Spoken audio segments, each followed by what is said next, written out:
அதாவது ஃபேஸ்புக்கில் August மந்தோட payment பார்த்தீங்கன்னா பெய்டு அப்படின்னு சொல்லி வந்துருந்துச்சு. இப்போ பார்த்தீங்கன்னா அது வந்து ரிலீஸ் பண்ணிட்டாங்க.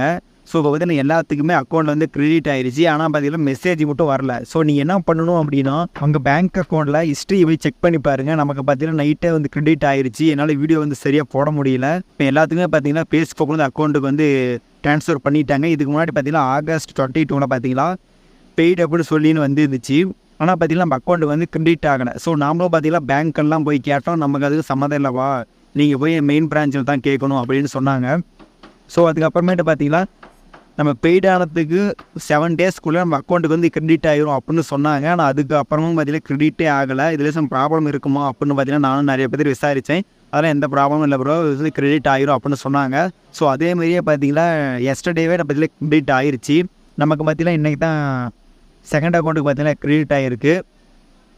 ஸோ உங்களுக்கும் பார்த்தீங்கன்னா கிரெடிட் ஆகிருக்கா இல்லையா அப்படின்னு செக் பண்ணுங்கள். அது எப்படி செக் பண்ணுறது அப்படின்னா ஜஸ்ட் நம்ம டேரெக்டாக நம்ம மெசேஜில் பார்த்தீங்கன்னா அந்த கிரெடிட்டட் அப்படின்னு மெசேஜ் வந்திருக்காது. ஸோ அது என்ன ப்ராப்ளம்னு தெரியல, அந்த மெசேஜ் வரல. ஸோ உங்களுக்கு வந்துச்சுன்னா மறக்காமல் கமெண்ட் பண்ணுங்கள்.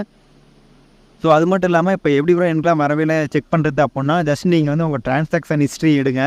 ஸோ அது எப்படி எடுக்கிறது அப்படின்னு தெரியல, அதுக்கான வீடியோலாம் நம்ம ஆல்ரெடி அப்லோட் பண்ணியிருந்தோம். மறக்காமல் செக் பண்ணி பாருங்கள். ஸோ நீங்கள் யோனோ எஸ்பிஐ வச்சுருந்தீங்களா, அது மூலிமா கிளிக் பண்ணி நீங்கள் உங்கள் பாஸ்வேர்டு என்டர் பண்ணதுக்கு அப்புறம் உங்கள் ட்ரான்சாக்ஷனில் போய் பார்த்தீங்கன்னா அது கிரெடிட் ஆன மெசேஜ்லாம் வந்து காட்டும். ஸோ அது மூலிமா நீங்கள் வந்து ஈஸியாக வந்து கிரெடிட் ஆனதெல்லாம் நீங்கள் வந்து பார்த்துக்கலாம். இந்த மாதிரி யூஸ்ஃபுல்லான என்டர்டைன்மெண்டான வீடியோ பார்த்தீங்கன்னா நம்ம சேனல் நிறைய அப்லோட் பண்ணியிருப்போம்.